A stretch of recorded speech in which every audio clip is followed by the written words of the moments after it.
ба Андрей Луговой ҳамчун мустамликадор ном бурда шудани Русия дар китобҳои таърих дар мактабҳои Қазоқистону Қирғизистон, Тоҷикистон ва Озарбойҷон хушна омадааст. Ин вакили Думаи давлатии Русия баҳсҳоро дар бораи саркӯбҳои сиёсӣ, гуруснагӣ ва аҳди подшоҳиро ҷанги иттилоотӣ ва ҳатто русияситезӣ номидааст.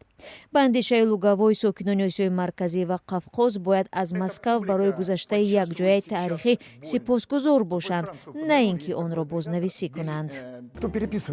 کی تاریخ را بازنویسی میکند، کی از پاک کردن خاطره از پیروزی بزرگ ساختمان‌های زمان شوروی معلمان روسی که به دهه‌های دوردست علم آوردند منفعت دار است.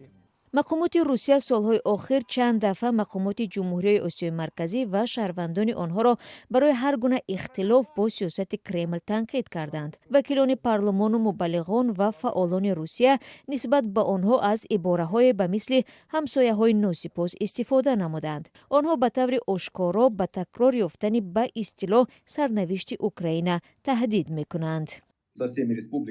روسیه با همه کشورها درباره دخلناپذیری سرحد و چیزهای دیگر شرطنامه دارد. این در یگان جا درج نشده است. اما پیام امروزه چنین است که این دولت‌ها نابکارند.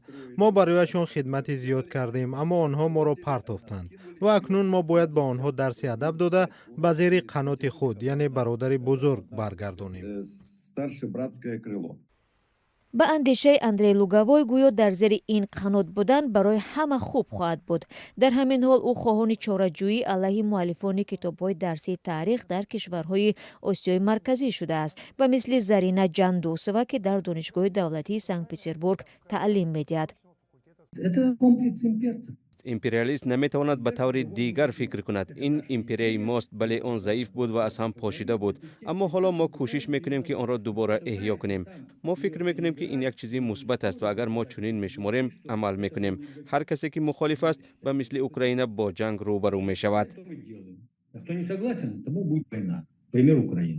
معمولاً مقامات قزاقستان با اظهارات تحقیرآمیز و حتی جنگجویانه جانب روسیه بی‌اعتنایی نشان می‌دهند. سیاستشناس قزاق و مدیر گروه ارزیابی توکل‌ها دوسیم ساتپایف باور دارد که مناسبت مسکو با جمهوری‌ها دیگر نخواهد شد. تنها شیوه فشار می‌تواند تغییر یابد.